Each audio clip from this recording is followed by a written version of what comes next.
This video is an introduction to directing at a virtual club on BBO. Uh, I'm doing this live.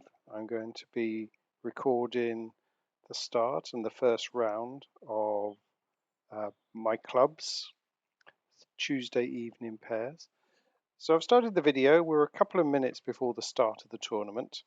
I'm logged in as the tournament host, and we can see here I'm on the director tab, and I'm on the pending tournaments, which shows all the tournaments that are lined up, and the top one here is the one we're doing today.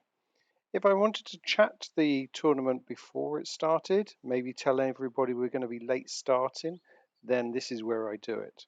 So just click on the tournament and click chat tournament. So at this part of the tournament, I'm just trying to think about what's going to be happening. So at the moment, you can see we've got 15 entries. So it's likely we're going to have to put in a couple of robots to fill in the gap. That'll be good for the demonstration. Some people come late though, so you never know. We might also, if someone's not online, get a warning that the tournament's not started because they're not online. Everybody here is paid. It's not like the Wild West days of BBO where people disappear if they get a bad result. Everybody here is here for the 20 boards, and if they get disconnected, they'll almost always come back, and certainly they'll be trying to come back. And the same is true as if they're not here at the start of the tournament.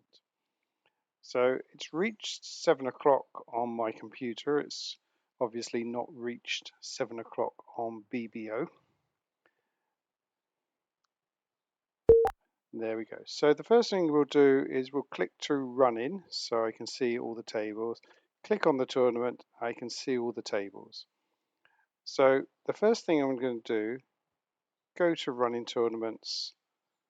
I'm just going to say hello to everybody and give my 3 normal starting messages. So tell them to inform each other of their system, and also let them know that undos are allowed in the auction but not in the play. And now what I'm going to do is replace the sitouts with robots. So I'm going to right click on sitout and just do substitute robot, and right click on the other substitute and the other sitout and do right click set robot. If I do refresh, we'll see that robots are now done. Right, that's all. That's right. Tournament's up and running. The next thing to do is to check that everybody's playing.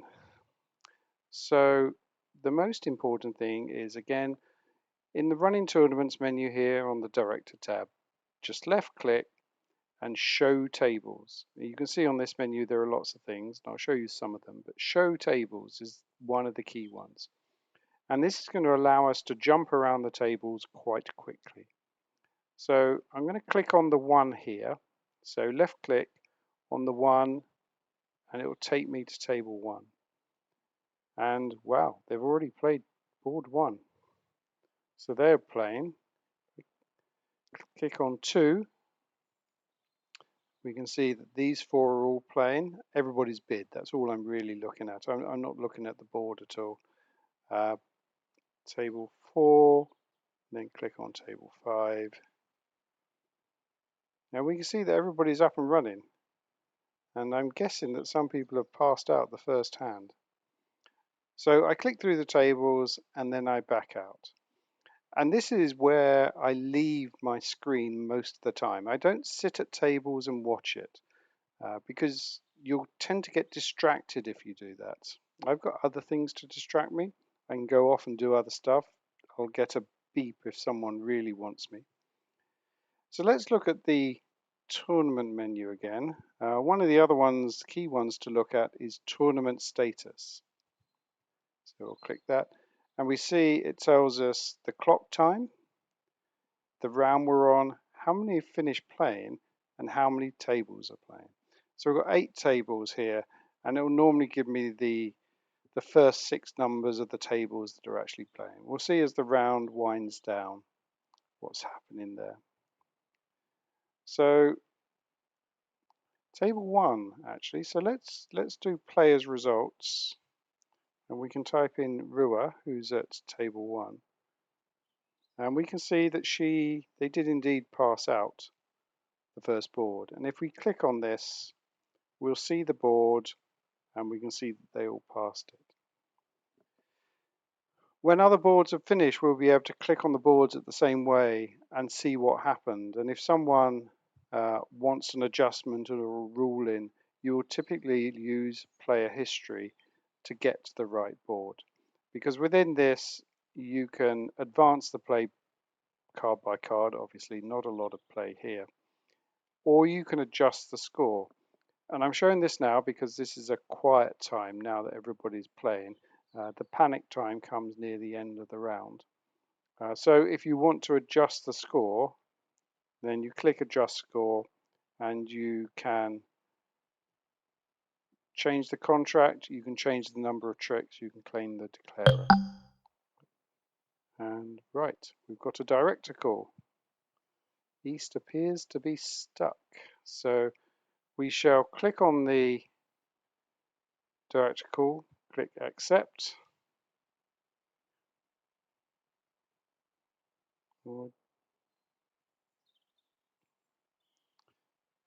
So Jane's lost connection. She's Rua, but she'll be back shortly.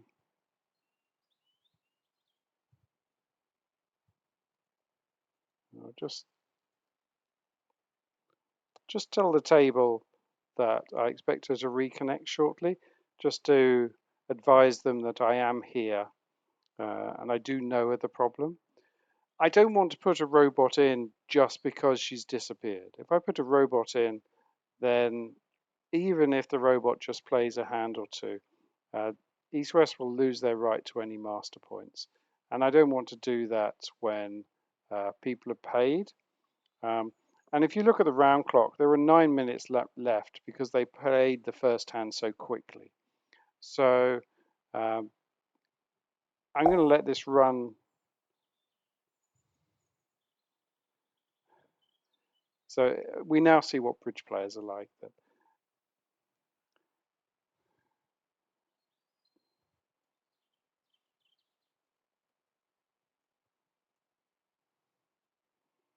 So I'm not going to give them more time because they passed out the first hand.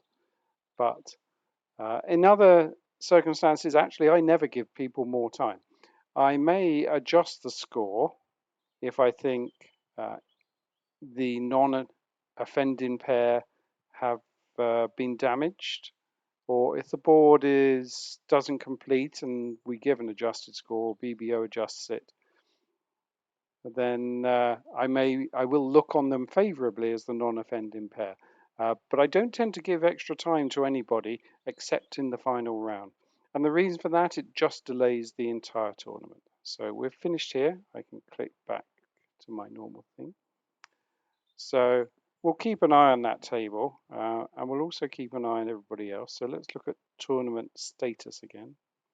And we can see that one table has finished, and my guess is that's table 8 because it's got 2 robots.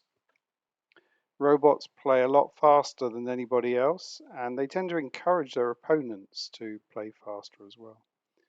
So what I can do with the players here, if I right click, you see I can chat to them privately, I can join their table, I can do various substitutions, and you want to be careful not to do those if you can help it. And then I can look at players' results. So we can just see that they played these 2 hands, they played them both, and they played them very quickly. As I said, the robots encourage everybody to play very quickly. So now we're in, as I said, the quiet time of the tournament. We're halfway through. This tournament has 7 minutes per board. And as it's quiet, and I'm only going to be covering the first round, let me show you what I do at the end of the tournament. So in the final round, I do give them more time because I don't want BBO adjusting the results. I want them to finish the hands because I won't get the chance to look at them and work out whether BBO has done the right adjustment. And BBO tends to be very generous to intermediate players. It thinks they're experts, which by definition they're not. So what you can always do is just edit the tournament. And here we've got the tournament identification, all the description, the tags we use, which have various meanings, the directors, and we also have the format, 20 boards, 7 minutes per board, 2 boards per round. Now, most of these things you can't change after the tournament has started. But one you can change is the minutes per board.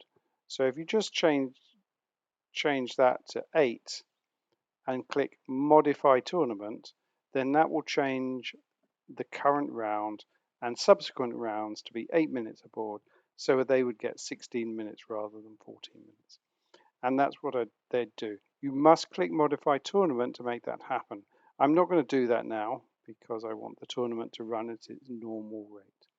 But at the end of the tournament, I'll increase that to 8 minutes or 9 minutes just to make sure that the final table finishes. So we go back to tournament status and we see we've got 5 minutes left, plenty of time. And we've got 4 tables playing, 1, 2, 3, and 5. So I tend to just glance through these, see how these tables are doing. So it's table 1, click on that. They're doing fine. We've got played 9 tricks. Table 2, they're just claiming. Table 3, and we can see they've claimed, and table 5. And this is going to be the final table, I think. Tournament status, and they're just claiming. So what I'll normally do is I'll watch the final table in case they run out of time. If they run out of time, then BBO will make an adjustment. And I'll also be thinking about whether the BBO adjustment is fair. And I'll make an adjustment based on that. And if I've seen them play the last few cards, I'll have a rough idea what they were thinking of and what line they're going to take. And I'll have a better idea than the robots trying to work out what they're going to do. So that's what I'll do. You'll see here that Ian has just messaged me privately rather than the table. So I'll just message him back. Just change your chat back to table. This often happens. If people message you quite privately about something, like Ian did about the alert last time.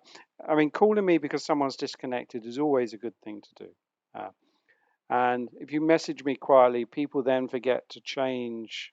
This gets changed to, so it gets changed from tournament to or table to the person. And if they talk to the tournament, which they're allowed to do, then they forget to change it back to, it says to table when you're at a table.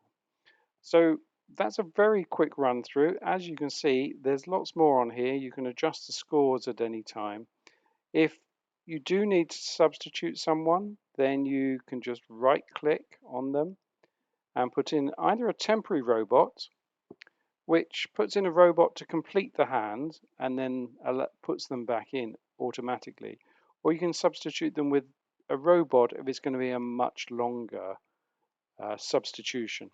When they come back, they will be put back into their seat automatically at a fair point, which is normally the start of the next board. There are lots more things. You can get the table history, player history, you can get a traveller for a board. So we can look at the traveller, say, for board 1. See how many people passed it out. And we can see most people paid their money, and they paid their money to bid. I mean, it must be said, North has a weak no trump, which would be the normal opening. So it's a little surprising that those Norths passed. But that's a bridge judgment, which I try and avoid most of the time when I'm directing. But as you see, I don't stay at tables, I don't watch play because you'll just get distracted and you'll lose the track of things. The players have automatically moved for the second round, and we can do tournament status. And we see round 2, 12 minutes to go, they're all 8 are playing. And really that's all there is to it. My main advice is not to panic. Keep calm and keep going is the mantra of the tournament director. Uh, these days, people's connections are a lot more robust. So although people will drop out occasionally, they're normally back on within a minute or so. And I don't make adjustments for that. So I hope this has been useful. If you've got any questions, just get in touch.